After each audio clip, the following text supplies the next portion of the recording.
மதுரை அலங்காநல்லூரில் இன்று ஜல்லிக்கட்டு போட்டி கோலாகலம். சுற்றுவட்டார பகுதிகளில் இருந்து போட்டியை காண மக்கள் குவிந்தனர்.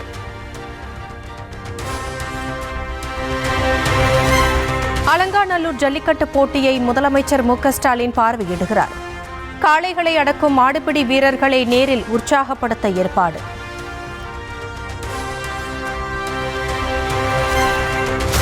அலங்காநல்லூர் ஜல்லிக்கட்டில் பங்கேற்க 1100க்கும் மேற்பட்ட காளைகள், 500 மாடுபிடி வீரர்கள் பதிவு.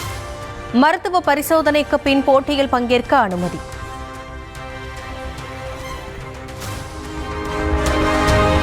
பாலமேடு ஜல்லிக்கட்டில் 17 காளைகளை அடக்கி முதலிடம் பிடித்த பொந்துகம்பட்டி அஜித்திற்கு 8 லட்சம் ரூபாய் மதிப்பிலான நிசான் கார் பரிசு.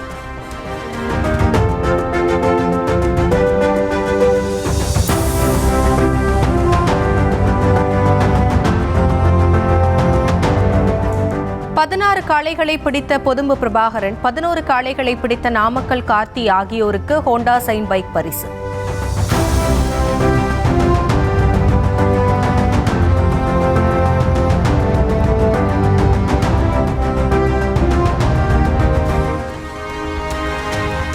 பாலமேடு ஜல்லிக்கட்டில் சிறப்பாக விளையாடிய புதுக்கோட்டை குளமங்கலத்தை சேர்ந்த ஸ்ரீதரன் காளைக்கு முதல் பரிசாக டிராக்டர் வழங்கப்பட்டது.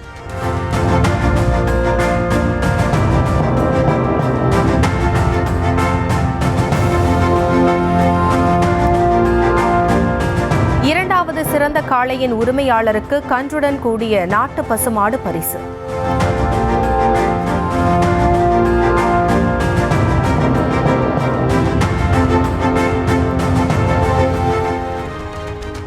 வாடிவாசல் வழியாக அவிழ்த்து விடப்படாத காளைகளின் உரிமையாளர்களுக்கு பரிசுகள் வழங்குவதாக அறிவித்துவிட்டு ஏமாற்றியதாக புகார். பரிசு பொருட்களை கொண்டு சென்ற வாகனத்தின் மீது ஏறி கையில் கிடைத்ததை எடுத்துக்கொண்ட காளை உரிமையாளர்கள்.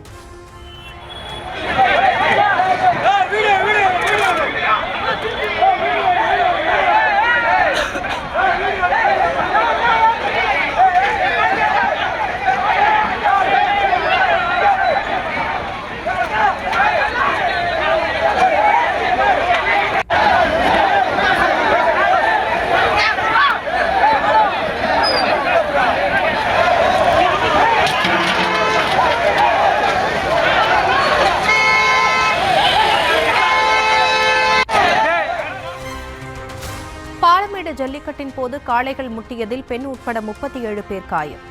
6 பேர் மேல் சிகிச்சைக்காக மருத்துவமனையில் அனுமதி.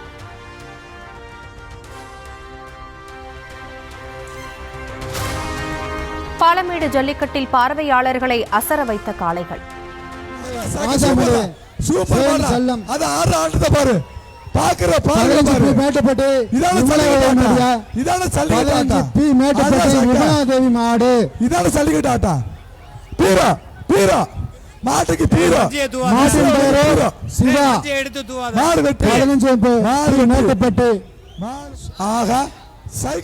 மாடுபிடி வீரர்கள் தொட்டு கூட பார்க்க முடியாத அளவிற்கு களத்தில் நீண்ட நேரம் நின்று விளையாட்டு.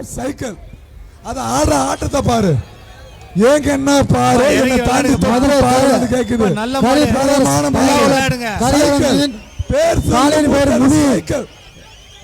வீரத்துக்கு ஒரு வீரம் கொண்ட வீரன் வீரம் கொண்ட வீரன் ஒரு சவால் புடிச்சு பாரு.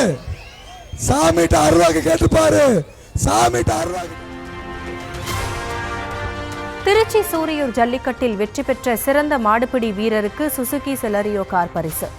2வது மற்றும் 3வது இடம் பிடித்த வீரர்களுக்கு எலக்ட்ரிக் ஸ்கூட்டர் பரிசாக வழங்கப்பட்டது. முதல் பரிசாக அதிக மாடுகளை 12 மாடுகளை அடக்கிய மாவீரர் மூர்த்தி அவர்களுக்கு இப்பொழுது திருவரம்பூர் வட்டாட்சியர் அவர்கள் கிராமத்தின் சார்பாகவும் கிராம கமிட்டியின் சார்பாகவும் இப்பொழுது மாண்புமிகு பள்ளிக்கல்வித்துறை அமைச்சர் அண்ணன் அன்பில் மகேஷ் பொய்யாமொழி வழங்கிய அதற்கான சாவியை மாடுபிடி வீரர்களை ஒப்படைக்கிறார்கள். பொங்கல் விழாவின் 3வது நாளான இன்று காணும் பொங்கல் கொண்டாட்டம். அதிகளவில் மக்கள் கூடும் கடற்கரை, பூங்கா, சுற்றுலா தலங்களில் கூடுதல் கண்காணிப்பு.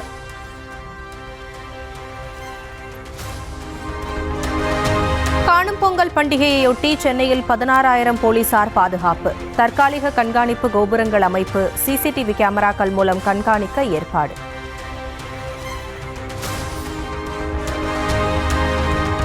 காணும் பொங்கலுக்கு ஆயிரக்கணக்கானோர் திரள்வார்கள் என்பதால் சென்னை மெரினா கடற்கரையில் பலத்த பாதுகாப்பு. பொதுமக்கள் கடலில் இறங்கி குளிக்க தடை, கடலுக்கு செல்லாமல் தடுக்க தடுப்பு வேலிகள் அமைப்பு. திருவள்ளுவர் தினத்தையொட்டி சென்னை வள்ளுவர் கோட்டத்தில் உள்ள திருவள்ளுவர் சிலைக்கு முதலமைச்சர் மு.க.ஸ்டாலின் மரியாதை. தந்தை பெரியார், பேரறிஞர் அண்ணா, அண்ணல் அம்பேத்கர், பெருந்தலைவர் காமராசர் ஆகிய தலைவர்களின் பெயரில் விருதுகள் வழங்கி கௌரவிப்பு. முதலமைச்சர் அவர்கள் பொன்னாடை அணிவித்து 5 லட்சம் ரூபாய்க்கான காசோலை, 1 சவரன் தங்கப்பதக்கம், 2025ஆம் ஆண்டுக்கான அண்ணல் அம்பேத்கர் விருதை பெற்றுக் கொள்கிறார்கள் திரு சிந்தனை செல்வன் அவர்கள். முன்னாள் முதலமைச்சர் எம்ஜிஆரின் 109வது பிறந்த நாள் இன்று அதிமுக சார்பில் கொண்டாட்டம். கட்சி தலைமை அலுவலகத்தில் எம்ஜிஆர் சிலைக்கு இபிஎஸ் மாலை அணிவித்து மரியாதை செலுத்துகிறார். மக்கள் விரோத மற்றும் குடும்ப ஆட்சியை விரட்டவும் அதிமுகவை ஆட்சிக்கட்டிலில் அமர்த்தவும் வாக்காளர்கள் தயார். கட்சி தொண்டர்களுக்கு பொதுச் செயலாளர் எடப்பாடி பழனிசாமி மடல்.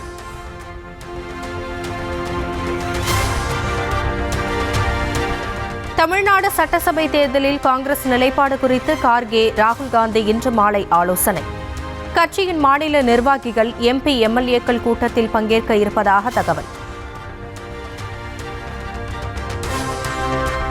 இன்றைய காங்கிரஸ் ஆலோசனை கூட்டத்தில் கூட்டணி குறித்து விவாதிக்க திட்டம்.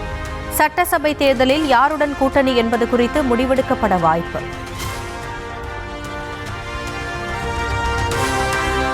தமிழக வெற்றிக் கழகத்தின் தேர்தல் பிரச்சார பணிகளை மேற்கொள்வதற்காக 10 பேர் அடங்கிய குழுவை அமைத்தார் அக்கட்சித் தலைவர் விஜய். ஆனந்த், ஆதவர்ஜுனா, செங்கோட்டையன் உள்ளிட்டோர் 234 தொகுதிகளிலும் பரப்புரை சார்ந்த பணிகளை மேற்கொள்வார்கள் என்று அறிவிப்பு.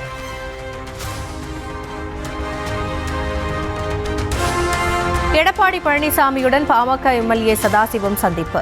பாமகவுக்கு ஒதுக்கப்பட்ட தொகுதிகள் இம்மாத இறுதியில் அறிவிக்கப்பட இருப்பதாக தகவல்.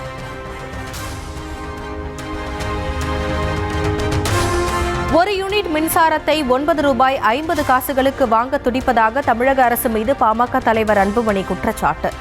மின்சார வாரியம் நஷ்டத்தில் இயங்குவதற்கு தனியாரிடமிருந்து அதிக விலை கொடுத்து மின்சாரத்தை வாங்குவதுதான் காரணம் எனவும் புகார்.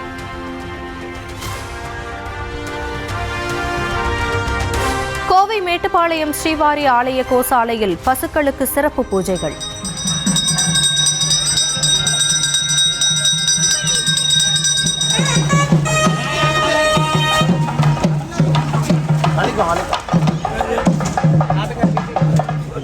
குதிரை வாகனத்தில் வந்த மலையப்ப சுவாமி அம்பை எய்து பரிவேட்டை.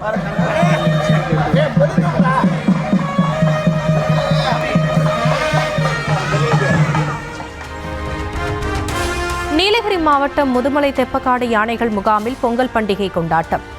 அலங்கரிக்கப்பட்ட உணவு மாடத்தில் வரிசையாக நிறுத்தப்பட்ட யானைகளை கண்டு சுற்றுலா பயணிகள் உற்சாகம்.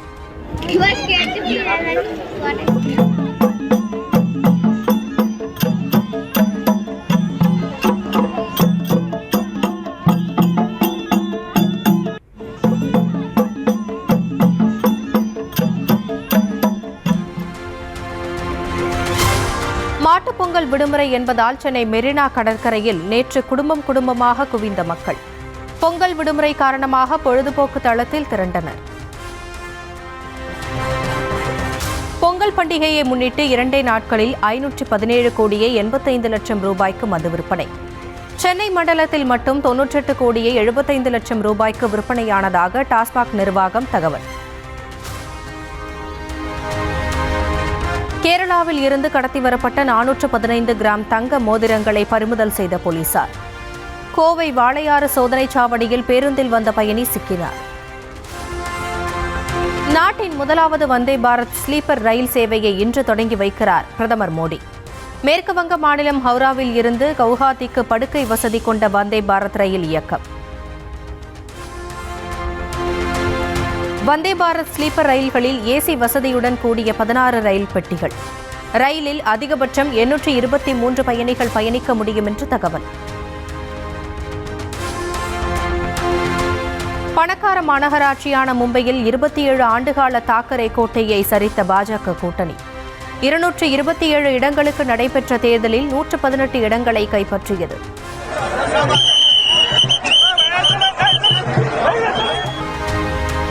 மகாராஷ்டிராவில் பெரும்பாலான மாநகராட்சிகளை கைப்பற்றியது பாஜக கூட்டணி.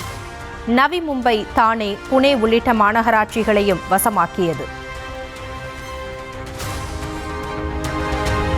மகாராஷ்டிர மாநகராட்சி தேர்தலில் வெற்றி பெற செய்தமைக்கு பிரதமர் மோடி நன்றி.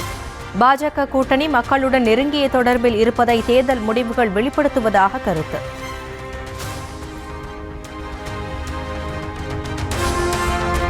மகாராஷ்டிர தேர்தல் முடிவு பாஜக தலைமையிலான அரசின் வளர்ச்சிப் பணிகளுக்கு கிடைத்த அங்கீகாரம் என்று அண்ணாமலை கருத்து. எதிர்க்கட்சியினர் மொழி மற்றும் பிராந்திய அடிப்படையில் மக்களை பிளவுபடுத்த முயன்றதாக குற்றச்சாட்டு. பொதுப்பிரிவு இடங்களில் சேர இடஒதுக்கீடு விண்ணப்பதாரருக்கும் தகுதி உண்டு என்று உச்சநீதிமன்றம் உத்தரவு. தகுதி வாய்ந்த அனைத்து பிரிவினரையும் பொதுப்பிரிவில் நியமிக்கலாம் என்றும் தீர்ப்பு. பாஜக ஆளும் மாநிலங்களில் வங்கமொழி பேசும் புலம்பெயர் தொழிலாளர்கள் சித்திரவதை. மேற்கு வங்க முதலமைச்சர் மமதா பானர்ஜி பரபரப்பு குற்றச்சாட்டு.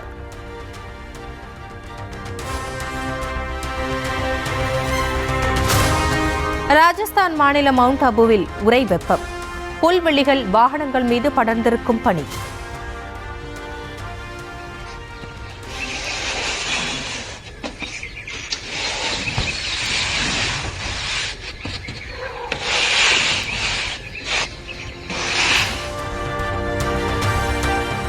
பணி நேரம் முடிந்ததால் விமானத்தை இயக்க மறுத்த விமானியுடன் பயணிகள் வாக்குவாதம். மும்பையில் இருந்து தாய்லாந்து செல்ல வேண்டிய இண்டிகோ விமானம் 3 மணி நேரத்திற்கு மேலாக தாமதம்.